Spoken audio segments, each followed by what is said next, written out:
E aí pessoal, tudo bem? Sejam bem-vindos a mais um vídeo do nosso canal. E indo direto ao assunto, a gente vai ter hoje mais um vídeo react comentando a questão sobre Israel e Palestina. Claro, é o assunto do momento, é um assunto muito importante e além disso, muitos influencers têm dado as suas opiniões, a respeito do tema e isso tem nos provido, tem nos dado um farto material para discutir aqui. Então, sem mais delongas, quero reagir aqui aos comentários do Ian Neves com o seu colega da Soberana, o Humberto, que vão falar sobre o assunto e eu tô com um pressentimento de que hoje vai ser muito legal. Vamos lá? Deixa eu fazer perguntas então, certo? Qual que é vocês sabem o nome o primeiro nome daquele território? Primeiro nome? É. Filisteia? Eu acho que antes é Canaã, né? Mas Canaã, qual o território, né? Canaã é o preceito da revelação do Abraão, mas já tinha gente lá. Quem deu o nome de Filistia? Porque Filistine vira Palestina e Palestina. Filistia é tipo, Palestina vem de Filistia, né? Uhum. A origem do nome que a gente tem hoje a gente sabe que pelo menos desde o Império Romano tem. Porque antes lá chamava Judeia. Certo. Era Judeia. Certo. E aí quando o Império Romano entra, eles transformam lá em Síria-Palestina. Certo. Porque tinha a Síria e eles chamam aquela região de baixo de Então Síria-Palestina. não foi os gregos que deu esse nome. Então, o nome grego é um pouco incerto. Mas a gente tem certeza de que para se referir àquela região, os romanos já se referiam àquela Alexandre região. o Grande passa por ali? Passa por ali. Passa. Mas aí de onde vem o nome Philistine, né? Que é o nome árabe? Vem de uma arabização do nome latino, que é Palestina. Certo. Porque os árabes não têm a letra P. Certo. Então eles chamam de Philistine, né? Certo. Até hoje eles chamam a região disso. E aí a questão do nome é muito importante, Galo, porque se você vê os sionistas falando, eles nem mencionam a Palestina e os palestinos, eles falam os árabes. Porque eles negam a existência de um território palestino e negam a existência de um povo palestino. Isso é fundamental para eles. Gente, assim, pouco tempo de vídeo e muita coisa já para comentar, né? Eu vou passar aquela primeira parte em que eles estavam discutindo, quem que estava lá primeiro, antes de Abraão, já tinha gente lá, enfim, como que estava Canaã naquela época. Eu acho isso totalmente irrelevante para o debate. O direito de se autodeliberar, de se autodeterminar, melhor dizendo, como povo judeu, independe ali se Abraão, Isaac e Jacó estavam na região ou não. Claro, existem promessas bíblicas, religiosas, que as pessoas podem usar para ver que há uma conveniência de eles estarem lá, mas em relação à legitimidade de um Estado, eu acho completamente irrelevante essa discussão de quem estava lá antes, porque houve uma miscigenação muito profunda em todos aqueles povos que passaram por lá. Vocês sabem, que aquele território já foi ocupado também pelo Império Neobabilônico, na época de Nabucodonosor, Medo-Pérsia, a Grécia, Roma, enfim. Então passou muita gente por lá e eu acho irrelevante ficar a gente discutindo aqui, ressuscitando ali quem teria sido a primeira pessoa a ser sepultada na região. Não acho que é relevante para a nossa presente discussão, não. Mas então, aí o Ian Neves, ele dá um dado que é o seguinte, olha, mas os primeiros sionistas sequer falavam, sequer usavam o nome Palestina para a região, porque queriam negar que aquele fosse um território, que ali havia um povo palestino. Mas, gente, sobre quem que ele está falando? Porque se você for pegar pelo menos os textos do Theodor Herzl, ele, que foi o sionista que fundou o movimento político, ele já falava sobre Palestina. O tópico no livro dele, em que ele vai discutir a questão sobre Israel e Palestina, na verdade, propriamente, sobre a criação de um Estado judeu, um Estado judaico, falando que eles deveriam escolher entre a Argentina e a Palestina. E ele usa o nome Palestina. O tópico desse capítulo, desse subtópico do item lá, do livro dele, é Palestina ou Argentina. Esse já é o nome. Então, não sei por que o Ian cita eles nunca falaram, eles não falavam Palestina. Falavam sim, o fundador usava o termo. O Estado de Israel, ele é fundado em cima de uma profecia, né? Não. Não? Não, mano, porque... Sim e não. Porque quando o sionismo... Vamos explicar o que é o sionismo, né? Manda. O sionismo é a transformação do judeu em uma etnia e uma profissão religiosa, uma profissão de fé, numa nacionalidade. Porque essa questão de ter uma nacionalidade é um negócio extremamente recente. Ter um país com fronteira geométrica, com realidade cartográfica, com centro administrativo, isso é muito recente. Isso é do século XIX pra cá que se generaliza. E aí, nesse período que esses estados estavam se generalizando, se formando, surge o sionismo, que é essa ideologia de transformar o judeu de um povo em uma nacionalidade. Só que para ter nacionalidade você tem que ter Estado-nação, tem que ter nação. E aí onde que se constrói essa nação? É aí que tá o pulo do gato. Tanto faz. O primeiro sionista, que é o cara que funda o sionismo político, é o Theodor Herzl. O Herzl propõe construir Eretz Israel, que é a terra de Israel, em Uganda, na Patagônia, nos Estados Unidos, na Palestina. Na Argentina também? Na Patagônia, inclusive, na, Patagônia, na Argentina. Então, no começo, essa coisa da profecia, ela vem depois, mano. Porque no começo era a formação de um Estado Nacional laico. O Herzl, ele escreve livros de literatura, no qual já teria sido construído Israel e que tem o povo... E, mano, é um povo laico europeu, europeizado, com moral e ética europeia e com cultura ocidental, branca. É isso. É um projeto supremacista branco Então, e eu queria laico. fazer... Então, bora lá. Ele acabou de citar o Theodor Herzl, né, que eu acabei de mencionar também. E aí ele fala, né, que o Herzl tinha uma ideia um pouco mais laica de Estado, né, não queria misturar a política com a religião, e isso é verdade. Mas isso não quer dizer que também que ele não tinha nenhuma crença religiosa, né? Lá no Estado Judeu, que é o livro que ele escreve sobre o assunto, né, o principal livro mais mencionado, ele fala sobre aquela região ser a Terra Prometida. Ele, quando comenta a questão da língua, né, sobre o hebreu, ele diz que muitos judeus já não falavam mais o hebreu e que eles não tinham, então, mais essa conexão linguística, mas que eles poderiam voltar a ressuscitar, né, o idioma e começar a usá-lo, né, para que aquele fosse o idioma do país. Mas ele realmente fala em termos, né, no sentido de que, olha, vai ser um país laico, a gente não vai ficar misturando, não vai ser uma teocracia. Essa de fato era a ideia, não ser uma teocracia. Mas ele tinha ideais religiosos, pelo menos ele usa termos religiosos no livro dele, sim. E assim, a outra coisa que eu ia mencionar é que ele diz assim, primeiro vem a questão política, depois vira a questão profética, né? Sendo que se você pega os comentaristas falando sobre o sionismo, e você pega uma fase que alguns chamam de proto-sionismo, né? Essa ideia que sempre esteve dentro dos comentaristas judaicos, falando sobre a Torá, falando sobre os livros do Antigo Testamento, você vai ver que sempre existiu um elemento religioso, uma crença comum compartilhada de que haveria alguma coisa naquela região ainda, né? Por exemplo, se você pega na Bíblia algumas profecias do profeta Zacarias, lá para o capítulo 12 ao 14, você pega Daniel capítulo 11, né, em que menciona-se bastante aquela região como tendo uma importância profética para o futuro, né? De haver uma restauração do reino de Israel, e alguns correlacionarem isso com a própria obra do Messias, né? Quando você vê todos esses fatores confluindo, era natural de se esperar entre os religiosos, né, entre os comentaristas judaicos, os rabinos da época, que eles esperassem um retorno para lá, né? Então, nesse proto-sionismo que se baseava primeiro numa profecia e que antecede o Theodor Herzl, né, você pode dizer sim que havia um aspecto profético, se bem que nessa época do século XIX que eles estão comentando, de fato começou a ter agora uma manifestação mais política, mais organizada, para que isso pudesse se concretizar. Então, só fazendo esse rápido comentário. E que tem o povo, e mano, é um povo laico europeu, europeizado, com moral e ética europeia e com cultura ocidental, branca. É isso. É um projeto supremacista branco. Então, e eu queria laico. fazer essa pergunta, às vezes nós ficamos com medo de fazer certas perguntas, né? Mas é bom fazer, ó. Os turcos, que tá mais perto da Rússia, né? Eles não é tão branco quanto os judeus. Cara, os turcos... Por que o judeu, a Judéia, por exemplo, que tá ali naquele território onde as pessoas não são tão claras, tá ligado? Por que aquele povo é mais claro? Você sabe dizer? Porque eles saíram e voltaram. A geração que chegou pra ali, certo. hoje o judeu se acha ocidental. Porque de alguma maneira ele isso é porque na explícito, verdade assim, isso é os caras saíram de lá há 2000 anos. Tipo, essa geração que voltou pra lá depois, migrando, depois que eles começaram, é uma geração que se passou, sei lá, 1000 anos na Europa. Com o outro lado. Pra Exato. onde eles vai? O Egito? Eles se espalham Se também, espalham, eles se também espalham pro pelo norte da África. Mas o Egito, as pessoas é escura também. Não, então, eles se espalham pelo norte da África e pela Europa. Então tem judeu etíope, por exemplo, que volta inclusive para Israel e é tratado com discriminação em Israel, por ser um judeu que é negro. Exato. Porque o projeto é um projeto de supremacia racial. Isso e é uma coisa que não tá aberta para discussão, gente. Não tá, se você ler os textos dos sionistas do começo, eles falam que eles vão limpar aquele canto infecto do mundo. Infecto de quê, mano? Infecto de árabe. Eu já ouvi uma ideia, eu me tornei muçulmano.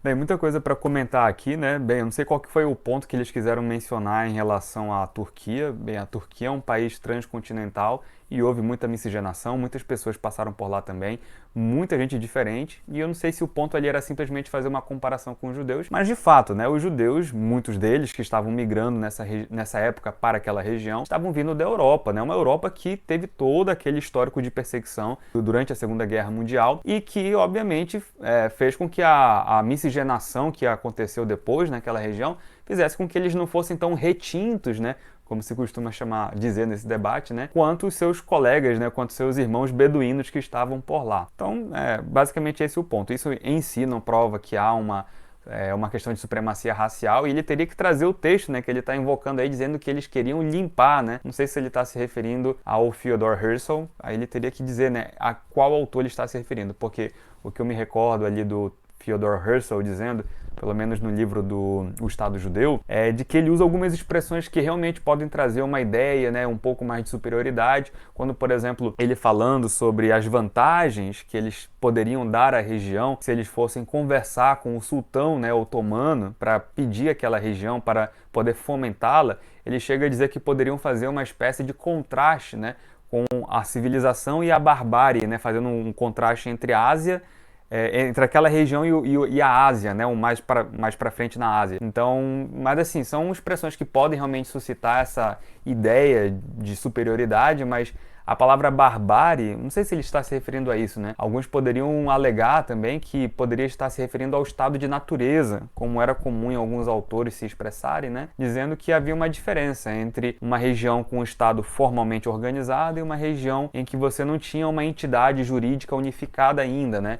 E que isso poderia configurar a barbárie. Bem, não sei, eu não sou um especialista em Herzl, mas ele não se expressa, até onde eu lembre, nessa ideia de vamos lá fazer uma limpeza. Pelo contrário, se você pega os textos dele, ele sempre vai dizendo assim, olha, se essa ideia for do agrado das potências europeias que quiserem nos ajudar, se for da anuência, né, da concordância do sultão, e ele vir que há benefícios em nós estarmos lá, aí ele começa a listar algumas coisas que os judeus poderiam fazer, né, como assumir uma parte da dívida pública, né, uma coisa que ele menciona no livro dele, construção de estradas, etc, etc e tal. E ele, muito curiosamente falando, o Theodor Herzl, ele até quando vai pesar, né, se eles escolheriam a Argentina ou a Palestina, ele chega a dizer o seguinte, olha, na Argentina a gente já tem uma experiência, né, alguns relatos de que a imigração para lá não deu muito certo. É porque o ideal não é você fazer uma mera imigração, mas você ter a anuência, a autorização do uso do espaço. Porque ele diz que eventualmente a imigração pode gerar um conflito com a nação que já está lá. Então ele já ciente disso fala, olha, mas se nós conversarmos com o sultão e já falarmos qual é o plano desde o começo, de melhorar, né, no sentido pelo menos técnico, de trazer algum conforto que a região talvez não tenha, né, algumas inovações, talvez a gente evite esse problema que a gente já conhece que aconteceu na Argentina. Ele menciona isso no livro dele, que é uma coisa muito curiosa, né? Enfim, se vocês quiserem depois leiam, porque é importante para esse debate aqui. Com 16, né? Na mesquita eu escutava muito isso, não sei se é verdade. Falava que a bandeira de Israel era a estrela de Davi entre duas faixas azul. Era a faixa azul que era do Eufrates e outra faixa azul que era do Nilo. E que o projeto do Estado de Israel era expandir o Estado de Israel do Eufrates e o Nilo. Mas é isso aí. Isso é isso aí. Isso é real? Cara, assim, ó, eles não existem. Gente! Ai. Alerta aqui bem forte de fake news, tá? Gente, isso é fake news das brabas mesmo, sabe? Nível decálogo de Lenin, sabe? Que o pessoal compartilha e tal. O pessoal de esquerda sempre reclama, o Olavo falava isso, mas o decálogo de Lenin era uma propaganda anticomunista, que era uma invenção e não sei o que, era falso, fake news. Isso aqui é nível decálogo de Lenin. Isso aqui é a mesma coisa. Por quê? Eu quero que traga a documentação. Onde está escrito que aquelas margens, né, mais azuladas da bandeira de Israel significam o rio Eufrates e o rio Nilo? Simplesmente não há essa documentação. E na verdade, essa é uma fake news muito famosa, né? E ele menciona que ele aprendeu isso nos lugares em que ele frequentava, né? Que eram lugares muçulmanos. Mas essa é uma fake news muito divulgada mundo afora, né, nos meios árabes, mas que até os próprios autores antisionistas reconhecem, né, os honestos, claro, reconhecem que não é assim, que não há essa correlação, e que isso é uma propaganda antisionista, né, assim, ou na má acepção da palavra, né, uma propaganda antisionista. Se você for pegar o simbolismo da bandeira mesmo, aquelas listras, aquelas linhas azuladas, elas são uma expressão do próprio talit, a vestimenta dos judeus, na época bíblica, inclusive, né? O talit já é, assim, coisa milenar. Então, aquilo ali era uma representação disso. E eles têm outro simbolismo. A cor significa isso, a estrela é aquilo outro, igual a gente tem na bandeira do Brasil. Mas nada, absolutamente nada, ali está expressando um projeto de você expandir Israel do rio Eufrates até o rio Nilo. Isso aqui é mentira braba. Tá? Então, assim, e ele, olha só o poder do viés de confirmação. Eles dois aqui possivelmente nunca ouviram essa história, porque é uma coisa muito nichada desse debate assim entre árabes e israelenses. Então, eu desconfio, né? Tenho essas séries de confiança de que eles nunca tinham ouvido isso, mas ele fala isso, né? Ah, então o projeto era uma representação disso e tal, já estava expresso na própria bandeira. E eles, né, já com esse afã, né, com essa vontade, né, essa inclinação de criticar Jerusalém, falam, não, era isso mesmo, confirmando a fake news, né? Olha o poder do viés de confirmação aqui, apresentado em tempo real para vocês. Quem não quer solução de 2 estados é Israel. O projeto deles é empurrar o que sobrar da população palestina para o Egito. O lance deles eles estão fazendo isso agora, enquanto Roberto, como que eu consigo falar para o evangélico que o Estado de Israel não tem nada a ver com Jesus Cristo, por exemplo? Mas aí, deixa eu só dar um aporte histórico de por que isso é tão pesado. O Herzl, ele morre em 1904. O Herzl, que é o fundador do sionismo político, era laico, muito laico. Inclusive, os judeus ortodoxos eram contra o projeto sionista porque diziam que era um projeto laico e não religioso. Eles se opuseram no começo. Só que depois do Herzl, o sionismo religioso toma um corpo gigantesco. Então, hoje, o sionismo que a gente tem dominante é uma coisa que a gente chama de revisionismo sionista. Nós temos um cara chamado Jabotinsky, o nome dele é Vladimir Jabotinsky, mas ele muda o nome para Zeev Jabotinsky. Certo. E o Jabotinsky, ele funda o revisionismo sionista, que é basicamente revisar um projeto de Estado judeu que seria expansionista. É basicamente o fascismo sionista, que é, se vocês procurarem agora revisionismo sionista, principalmente o Irgun, que é o braço armado deles, o símbolo é um fuzil, e um mapa de Israel que vai até a puta que pariu. Porque, mano, vai muito além do que é hoje. Vai até, pega a parte da Síria, pega a parte do Líbano, pega um pouco da Arábia Saudita e a Jordânia inteira. E como que eles vão conquistar isso? Com guerra, na bala, expandindo. É o nosso território, é a grande Israel. Você acha que esse conflito todo, ele começa porque aquele território está bem posicionado no Mar Mediterrâneo e o Mar Mediterrâneo era passagem de tráfego de mercadoria? Também um dos motivos deles terem empreendido esse projeto ali é uma... Bem, antes de avançar, né, senão eles já vão entrar em outros assuntos, bem, teria muita coisa para comentar, mas começando por esse final, né? Olha, você dizer que o principal grupo ali seria o sionismo revisionista, que é um sionismo mais fascista, não sei se essa seria de fato a caracterização melhor, né, dos sionismos e como eles estão distribuídos hoje. Até da última vez que eu tinha visto, um dos grupos mais fortes, na verdade, era o grupo do sionismo trabalhista, né? Que era aquele da Golda Meir, do Ben Gurion, então que era um grupo muito importante ali na época da fundação do Estado de Israel e que permaneceu assim por muito tempo. Não sei afirmar agora assim categoricamente que o revisionista ultrapassou a influência do sionismo trabalhista, mas eles eram bem distribuídos. Você tinha uma ala do sionismo religioso também, outros segmentos que se desmembraram. Então assim, você dizer que hoje a representação máxima é essa, talvez mereceria algumas provas também que eu não sei se o Ian apresentaria, né? Mas enfim, eles estão falando sobre essa ideia do projeto, né, de que Israel quer expulsar o pessoal para o Egito e justamente eles invocam essa coisa do fascismo, né, para dizer estão querendo expulsar, né, para o Egito o pessoal da Palestina, sendo que o conflito é muito mais complexo do que isso, né? Porque se você for pensar bem, essa narrativa acaba encontrando alguns impedimentos que geralmente não são muito bem justificados, como o fato de Israel ter se retirado nos começos dos anos 2000, né? Ali 2005, 2006, Israel ter se retirado unilateralmente, né, da região e pronto, entendeu? Então é um pouco difícil para a narrativa eles arrumarem, né? Claro que eu já vi algumas pessoas tentando justificar de algumas formas, mas a gente pode explicar isso mais para frente. Claro que eu, atualmente, concordo hoje que é muito problemática a política de aumento dos assentamentos na Cisjordânia e toda aquela discussão se há uma quebra ou não do artigo 49 da Convenção de Genebra, mas eu quero fazer um vídeo só para isso. E essas medidas, elas podem avançar ou retroceder a depender de quem está no governo. Mas atualmente o governo dá muita margem sim para esse tipo de crítica, tá? Se bem que não é necessário para se defender Israel defender esse tipo de política e você pode defender um projeto de Estado de Israel sem depender ou sem diretamente apoiar esse tipo de medida. Vamos lá. Região de porto, é uma região de fluxo de comércio, então era uma região economicamente interessante. Tem um canal do lado para ir para a Índia ali, né?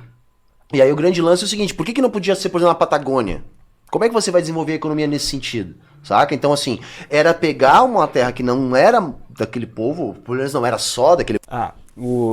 Bem, aí eu não sei se eles leram ou não, né, o livro do Theodor Herzl, né, mas se você for pegar lá e perguntar como que vai desenvolver economicamente ali, ele dá vários argumentos, porque eles poderiam escolher ali a região da Argentina, né, ele diz que era uma região com solo fértil, com um clima ameno, e enfim, ele dá vários argumentos que poderiam, né, ser no sentido de que aquela seria uma boa região para eles usarem, né, economicamente falando, então não sei exatamente por que ele falou que, enfim, não seria tão bom assim. Depois, porque sempre teve judeu lá, né? Sempre Sim, teve. mas é uma minoria, Só que era uma mas sim. minoria, é que tá, e eles necessariamente precisam transformar aquilo numa maioria.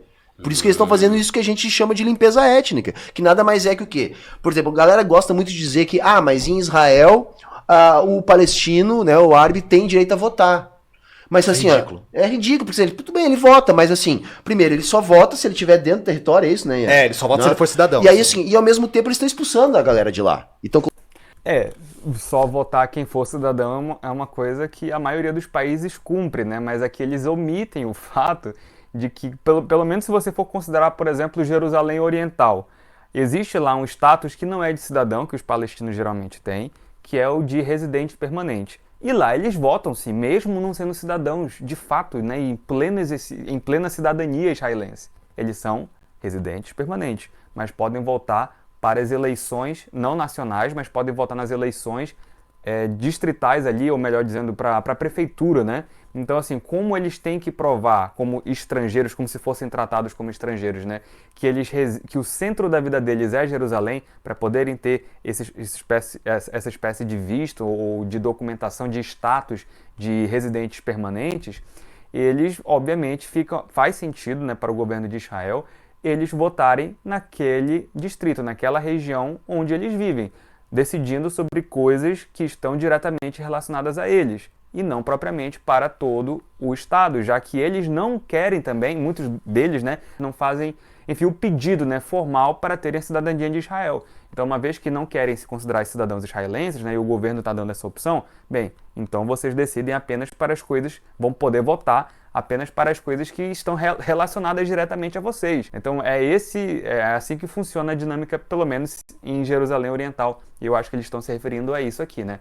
Porque se você for pensar, se eles estiverem se referindo ao resto de Israel, é errado, mentira o que eles estão falando, tá? Em Israel, um palestino que tem cidadania israelense vota para tudo, para qualquer coisa. colonizando com os outros. Não, e Galo, imagina o bagulho. Imagina que durante a escravidão os escravos adquirem o direito de votar. E aí o escravo pode votar, só com uma condição. Ele nunca pode votar em nenhum projeto que acabe com a escravidão. É exatamente isso que os palestinos podem fazer.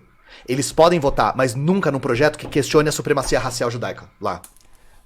Lembrando que eu acabei de dizer, né? Se for um palestino já com cidadania israelense, ele vota para tudo. Assim, pelo menos a gente tá falando de votar em quê aqui, né? Porque ele fala votar em um projeto que não seja supremacista. O que ele quer dizer com isso? Ele pode escolher qual político que, enfim, mais lhe agrada e votar nesse político.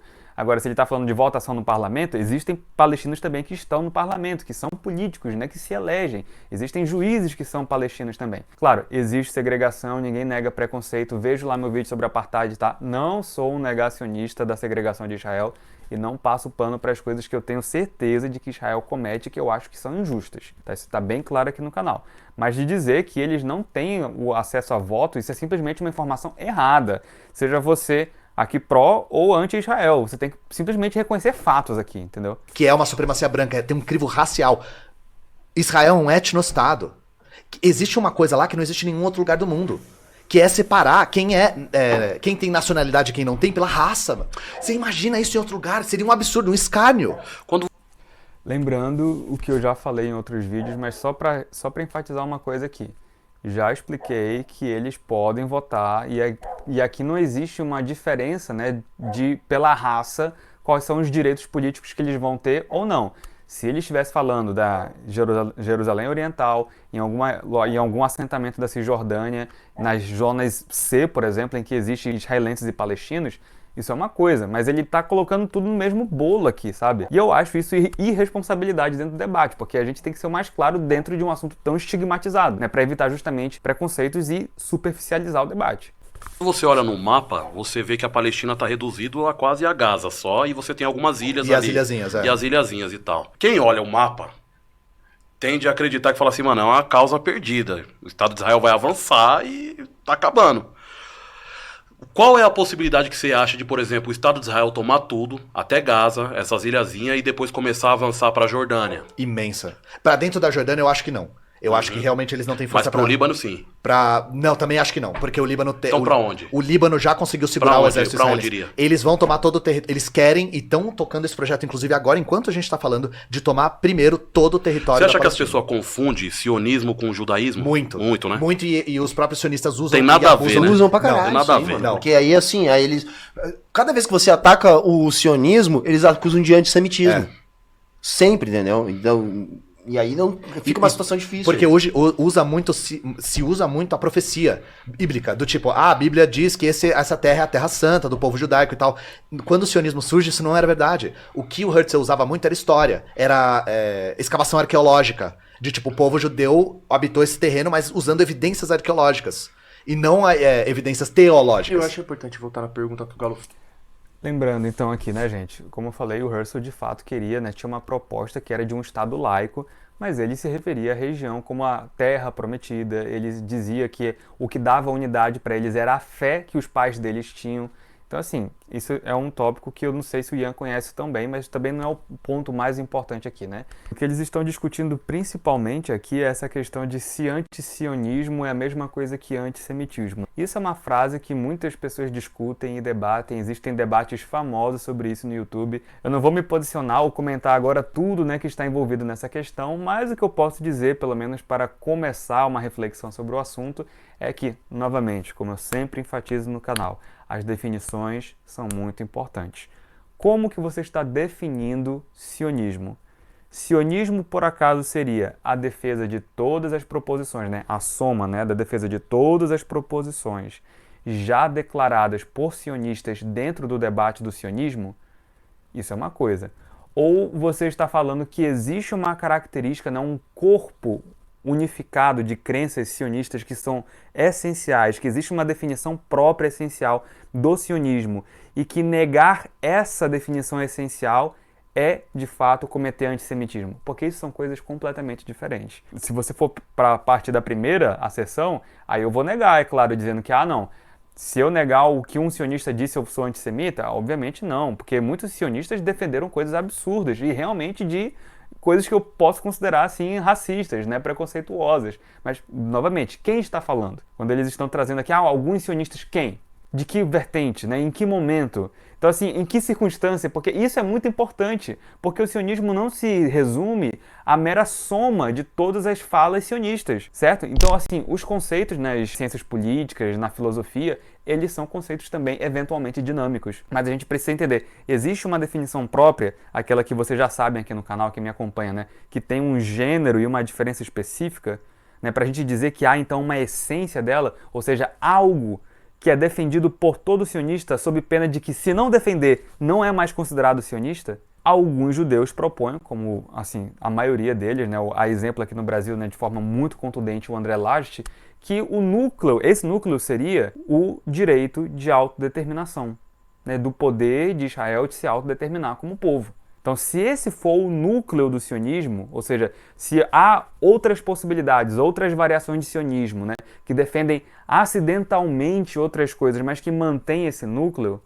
né, você pode dizer, sim, então, que o antissionismo pode implicar algum tipo de antissemitismo, né? Pelo menos se você está defendendo a tese de que o povo de Israel tem direito, sim, a se autodeterminar. Então, esse é o ponto, certo? Eles têm direito a isso. Eu, pelo menos, defendo que sim. Eu acho que o povo de Israel, eu defendo com vários argumentos, e a gente ainda vai falar mais deles em outros vídeos, que o povo de Israel tem direito a se autodeterminar. E isso não quer dizer que o povo da Palestina não tenha direito a se autodeterminar também, que eles não tenham direito a um Estado. E a gente vai falar sobre isso também nas propostas de solução, né, da paz, se eventualmente eu fizer um vídeo sobre o assunto, né, a resolução do conflito.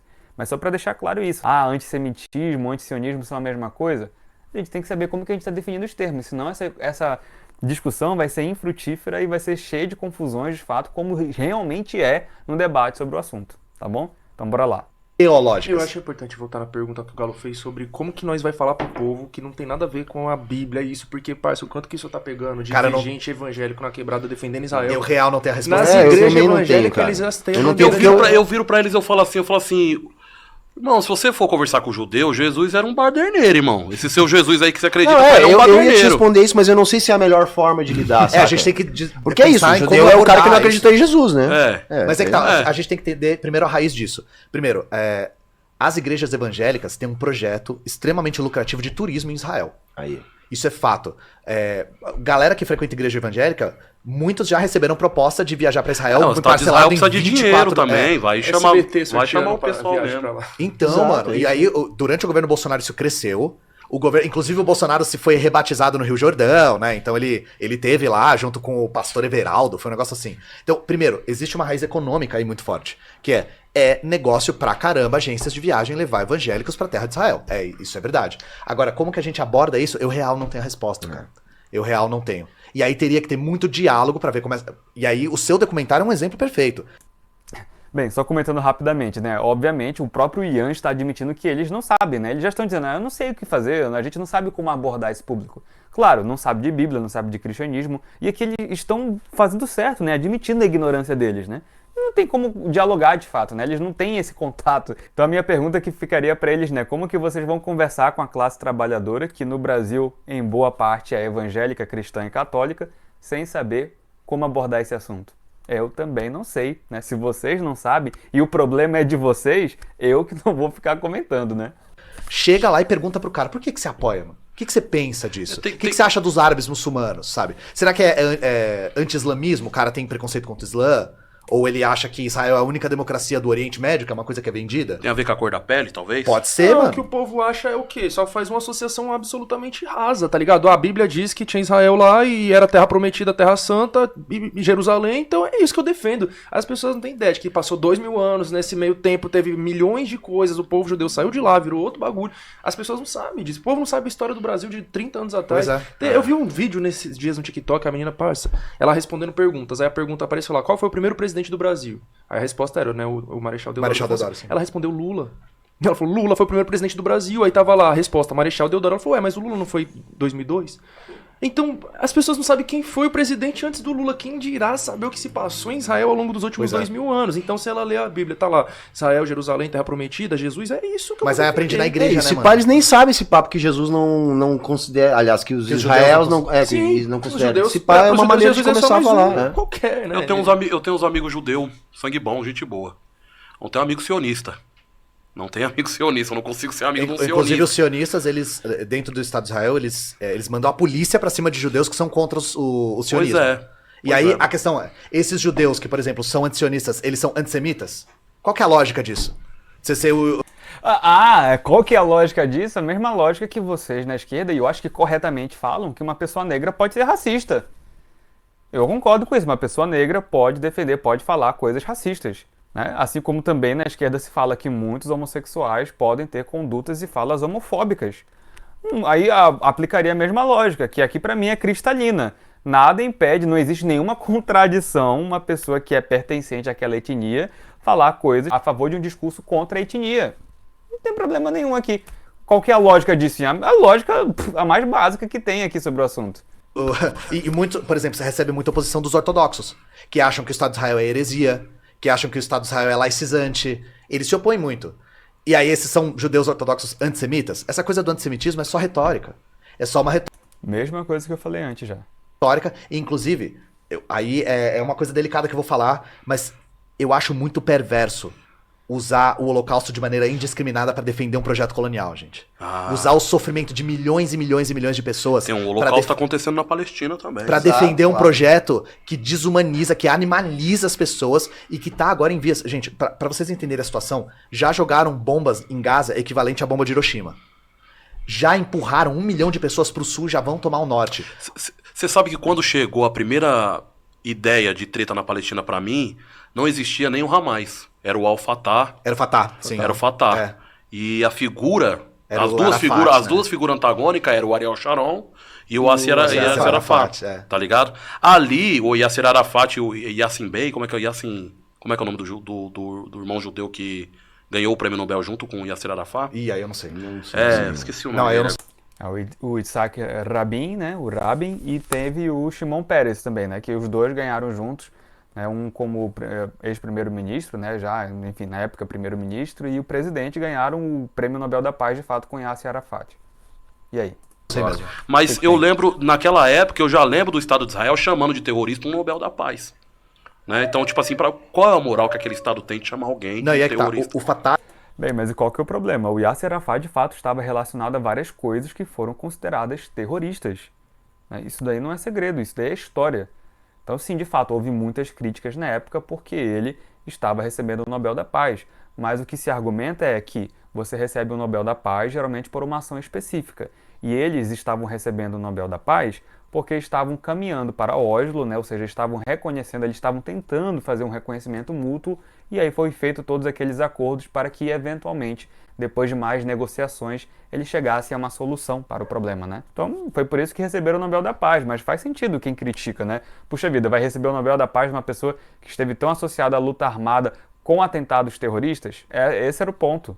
Ele surge em 1959 e ele surge como um grupo armado. Então eles faziam ataques armados a alvos militares e infraestrutura. Era isso, mas era grupo armado, né? É. O que vem primeiro? É o ALP ou o Fatah? O Fatah vem primeiro. O Fatah vem em 59, tá. Aí a OLP vem em 64, vem 5 anos depois. A OLP era socialista. Era. E a OLP tinha, inclusive, um grupo marxista-leninista comunista dentro, que é a FPLP, que existe até hoje, né? Que é a Frente Palestina de Libertação Popular. Eu posso ter trocado as letras, mas enfim. Que tem a Leila Khaled, que tem o Hassan Kanafani, essas figuras que a gente conhece. E aí o Fatah monta a OLP para ser essa Frente Única de Libertação da Palestina, só que aí na década de 80 eles começam a reduzir o programa. Então eles reconhecem Israel depois, o que foi um tiro no pé do cacete. Porque eles reconhecerem Israel como Estado... desmobilizou, as bases ficaram... Aí eles só queriam, aí vem essa ideia de Palestina livre, como aquele território ali, e não a Palestina voltar a ser a Palestina. E aí eles abrem mão, porque foi uma postura de tipo, parem de matar a gente. Só para, sabe? O que a gente tem que fazer pra parar de matar? Compreensivo. Compreensível. Mas a realidade depois dos acordos de Oslo, que reconhecem o governo palestino, a ONU reconhece o Yasser Arafat como do governo palestino, da autoridade palestina, essa palavra. O que aconteceu? Israel não freou o avanço. Israel continuou avançando, continuou oprimindo, continuou colonizando, continuou segregando. Ou seja, rebaixou o programa mínimo, ficou sem programa nenhum. O Hamas surge o quê? Em 2006? 87. Gente, eu vou repetir, eu não tenho a menor intenção de ficar passando pano para Israel, tá? Na Cisjordânia, Israel comete sim muitos erros. Assistam novamente ao meu vídeo sobre o Apartheid para ver quais são, tá bom? Vamos lá. 87. E outra coisa que a galera não fala é o seguinte, o Hamas é o inimigo perfeito. Por quê? Porque o Fatah, apesar de toda a defesa que sempre fez, sentava para negociar. Entendeu? Agora, o que acontece? O próprio o Yasser Arafat falava, né, que o Hamas é cria de Israel. Porque, na verdade, por que ele estava dizendo isso? Porque é o seguinte, o Israel financia o Hamas justamente por essa postura de atacar. Lembrando, né, o Israel e os Estados Unidos também, né? O Israel é o enclave dos Estados Unidos Israel, ali. Eles claro. estão ali para defender o interesse dos caras. E aí, o que acontece? Quando o Hamas chega... Eu acho que o Humberto não captou a analogia que ele estava fazendo ali, né? Que ele estava falando que nem dos Estados Unidos, porque... talvez ele tenha falado isso porque os Estados Unidos teve toda aquela associação com o Talibã, de ter também fomentado a Al-Qaeda e coisa assim. Mas olha, peraí, bora ver se ele vai comentar um pouquinho mais, que aí eu já comento tudo de uma vez sobre esse mesmo assunto. Chega ao poder e é em 2006. Cara, na véspera da eleição, Israel mata o líder fundador do grupo do Hamas e transforma o cara num mártir, saca? E aí, lógico, eles ganham a eleição e aí pronto, tá lá o inimigo perfeito. Agora eu tenho um Estado que não admite a existência de Israel, então eu posso exterminar esse Estado.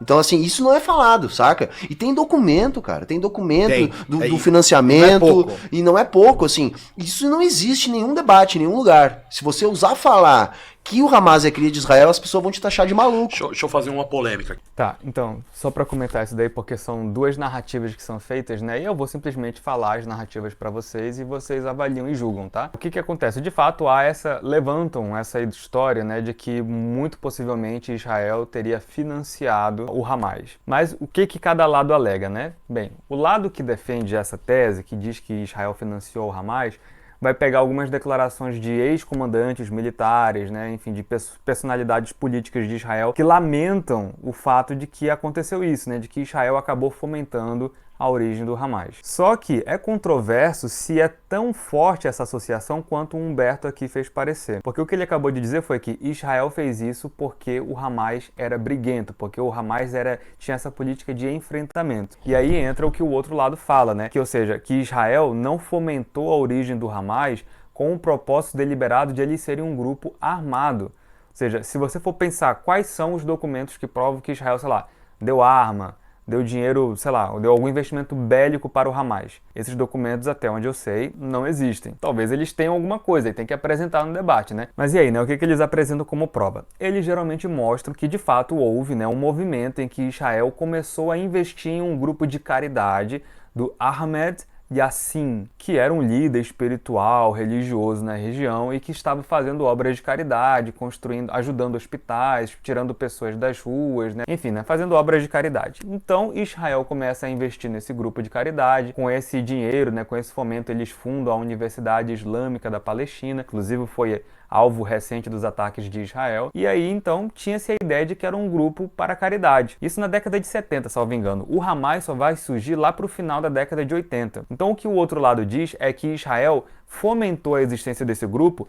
sem pensar que ele eventualmente se desenvolveria junto com Yassin para desenvolver uma resistência armada. E aí, só que o que o outro lado agora rebate, né? Diz assim, mas é conveniente Israel dar essa desculpa, sendo que aí eles estavam pensando que no futuro essa resistência armada poderia ser um enfrentamento da OLP. E Israel queria reduzir, né, a influência do Fatah, da OLP, do Yasser Arafat, etc, etc e tal. Aí fica essa guerra de narrativas, né? Mas o que eu, pelo menos, tenho de síntese, tá? O que eu tenho de síntese? A gente tem documentos que mostram que Israel armou o Hamas, sei lá, da metade da década de 80 para frente? Não, nós não temos essa documentação. Nós temos documentação de que o Hamas tem uma relação com esse grupo de caridade inicial que foi de fato apoiado por Israel? Sim. Existe uma certa conveniência de que Israel poderia se aproveitar fortalecendo um grupo que era oposto ao ELP? Sim, mas a gente só tem isso. Esses são os fatos e a conjectura, né? Então, assim, para você fazer teoria sobre isso, elas são várias, tá? Aí fica como dever de casa vocês pensarem sobre isso, pesquisarem mais evidências, os lados, né? O que cada autoridade lá na Palestina e Israel falam. Agora, que Israel admita, né? Ou que tem algum documento oficial que comprove uma correlação, como alguns dizem, né, que Israel ficou alimentando durante muito tempo uma resistência armada para ter uma justificativa de guerrear depois contra essa resistência, aí a gente já não tem. Eu lembro que quando eu li o Malcolm tinha ido para fazer a peregrinação e ele tinha voltado para os Estados Unidos dizendo que tinha se descobrido um documento importante, que era o Protocolo dos Sábios de Sião. Que era o Protocolo dos Sábios de ele Sião. meteu essa? Tinha sido descoberto um documento muito importante que ia mudar o mundo, que era o Protocolo do Sábio de Sião, era uma verdade que as pessoas precisavam descobrir. Na época, quando eu li, eu era muito novo, eu tinha 12, 13. Pra mim, eu fiquei muito curioso, queria até ler esse documento. Depois, hoje, mais velho, eu descobri que essa coisa é uma fake news. É um embuste, é uma fabricação do Império Russo. Tá. O Império Russo encomendou esse documento. Inclusive, O Império Russo czarista? Antes da Revolução Russa. Tá. O Império Russo era muito... perseguia muitos judeus. Certo. Mesmo assim. Certo. Porque tinha muito judeu socialista que fazia parte de círculos revolucionários. Então os pogroms, que são as matanças indiscriminadas de judeus, eram muito violentos. Inclusive um pogrom muito grave que aconteceu no Império Russo foi o que estimulou a primeira ida dos judeus para a Palestina para fundar Israel. Então é 100% fake news. 1000% fake news. Legal. Boa. Porque é uma fabricação do czarismo russo para antagonizar os judeus que eles já vinham oprimindo há muito tempo. E esse embuste foi muito utilizado, inclusive, no Brasil. Porque os integralistas traduziram os protocolos dos sábios de Sião e publicaram no Brasil para conseguir trazer o antissemitismo para cá, que foi muito importante, inclusive, no golpe do Getúlio Vargas, que era do plano Cohen. Cohen é um nome judeu, né? Tá vendo como é foda, mano? É muitas verdades. E às vezes quem tem o poder da mídia vai escolher qual verdade impulsionar. A verdade conveniente. Com a verdade conveniente, você conta uma mentira. E, cara, você liga a TV e a gente que tá estudando o caso, a gente não consegue assistir. É muito angustiante, velho. O que tá acontecendo na Palestina, assim, você se sente desesperado. Eu lembro que veio a notícia, tipo assim, bebês israelenses foram decapitados. Que também é mentira, né? Foi desmentida. Aí agora, tipo assim, é louco, aí gera uma comoção. Não falta bebê palestino morto agora. 2.000 crianças Não mortas. falta bebê palestino E morto. 60% E não gera... das casas caíram. Veja bem, uma mentira gerou comoção. A verdade não gerou comoção nenhuma. E isso é muito tempo de desumanização, cara. O Frantz Fanon fala que, tipo... Tá, vamos só comentar um pouquinho sobre isso daqui, né, antes que eles já mudem de assunto, sobre a questão do conflito agora. Eu ainda quero fazer um vídeo comentando sobre essa guerra da informação, porque ela de fato existe. E você tem que se perguntar em quem você vai acreditar e por que você vai acreditar. Eu sou da opinião de que você tem que suspender momentaneamente o seu juízo sobre algumas coisas que você ouve até que você tenha informações de fato mais apuradas. Como é o caso, por exemplo, do hospital, né, que todo mundo estava discutindo quem foi que atacou, e eu acho que não vai haver nenhuma reviravolta para a gente, sei lá, mudar de opinião que de fato não foi Israel que derrubou o hospital. Então, ou seja, havia-se essa acusação no início, né, de que foi Israel que tinha feito tudo aquilo, né, que estava atacando e atacou um hospital, algo muito estranho para as condutas do IDF até então, né? Eu não coloco minha mão no fogo por ninguém, tá? É por nada. Mas avaliando as tendências dos últimos anos, eu ficaria surpreso se eles tivessem feito isso. O que a gente sabe é que muito possivelmente foi o outro lado que atingiu, mesmo que por engano, mesmo que por uma falha de míssil, enfim, não veio de Israel. E aí é claro que vão surgir outras histórias que obviamente podem favorecer o lado de Israel e que nós temos que checar uma por uma. Sobre a questão do número de mortos, isso está sendo muito debatido também, principalmente na gringa, tá? Eu não estou vendo muito essa discussão aqui, se a gente pode confiar ou não nos dados do Ministério da Saúde de Gaza, né, da faixa de Gaza, que é quem libera esses números de 2.000, 3.000 crianças já mortas desde o início do conflito, agora mais recente, né, do dia 7 para cá. Sendo bem sincero com vocês, eu estou suspendendo a minha opinião sobre isso até eu ter evidências mais sólidas. Porque a gente não tem ainda nenhuma entidade da ONU, a Beth Sellen, que esteja confirmando esses dados que estão sendo fornecidos pelo Ministério da Saúde de Gaza. No passado, esses dados já foram muito confiáveis, porque assim, a gente via pouca diferença do que eles divulgavam, do que o IDF divulgava e também do que essas próprias entidades da ONU divulgavam, como a Beth Sellen, por exemplo. Mas já houve momentos em que houve discrepâncias. E vamos lembrar que também, da parte da Palestina, houve a acusação de que Israel atacou o hospital. E hoje essa acusação tem se mostrado falsa. Então assim, eu não estou querendo dizer que a gente vai agora ser negacionista, vamos suspeitar de tudo, que as entidades estão mentindo, mas como a gente está em um contexto de guerra, o que eu estou dizendo para vocês é que eu estou suspendendo a minha opinião sobre isso até ter informações mais claras. Não ficaria surpreso também se esse de fato fosse um número verídico. Né? Por quê? Não só porque Israel está realmente mandando muita bomba para lá, né? Apesar de que tenha avisado, obviamente tem avisado com antecedência antes de detonar essas bombas, mas porque o Hamas comete uma coisa que é muito grave, que é usar as pessoas como escudo humano. Se você for pegar as declarações que o IDF está fazendo, né, sobre como o Hamas age, eles estão dizendo o seguinte, que digamos que o Hamas tem o quarto de onde eles lançam os foguetes, né? Então, o que eles vão fazer? Eles ficam lá com reféns dentro daquele quarto, trancados naquela casa, enfim, no lugar onde eles estão, e ficam lançando os foguetes lá de dentro. Se eles sabem que há alguma força de Israel se aproximando ou conseguem fugir antes, eles saem do edifício deixando os reféns dentro, e aí quando Israel detona a bomba, eles voltam para filmar os corpos e atrelar a culpa somente a Israel. Essa é alguma das coisas que tem saído do próprio IDF e de algumas outras pessoas que relatam as práticas do Hamas. Novamente, isso é a informação de um dos lados do conflito. A gente tem que checar também? Tem que checar. Não é porque foi o IDF que falou, né, que é a Força de Defesa lá de Israel, que isso está correto também. Mas é só para mostrar que essa é uma guerra não só física, mas também virtual. Então tenham muito cuidado com aquilo que vocês estão divulgando. Pode ser o caso sim que esse número esteja correto e que essa quantidade mesmo de criança que está morrendo. Não vou duvidar aqui de forma negacionista e cega, mas eu repito, tenham muito cuidado em serem categóricos, porque essas informações são dinâmicas, principalmente em um conflito como esse. Bem, pessoal, acho que eles terminaram de falar sobre o assunto, né? Vocês viram que existem muitas informações falsas dentro das falas deles, existem muitas interpretações que também devem ser analisadas, que são passíveis de discordância, né? De uma melhor investigação. Fica o dever de casa aí para vocês pesquisarem as coisas que eu falei, investigarem por si mesmos, tá bom? E tomem muito cuidado com as coisas que vocês ouvem, divulgam, defendem, né? E estão considerando aceitar, tá bom? Caso vocês queiram a minha ajuda para ajudar a estudar não só esses assuntos, mas outros, né, para formar bem a sua opinião, fica aí o convite para entrarem no curso A Formação da Opinião, que está disponível pelos links aqui da descrição. Se você gostou do vídeo, não deixe de comentar, de deixar o seu gostei, de mandar para algum amigo e também de se inscrever no canal, caso ainda não seja inscrito, tá bom? Bem, gente, é isso. Um forte abraço.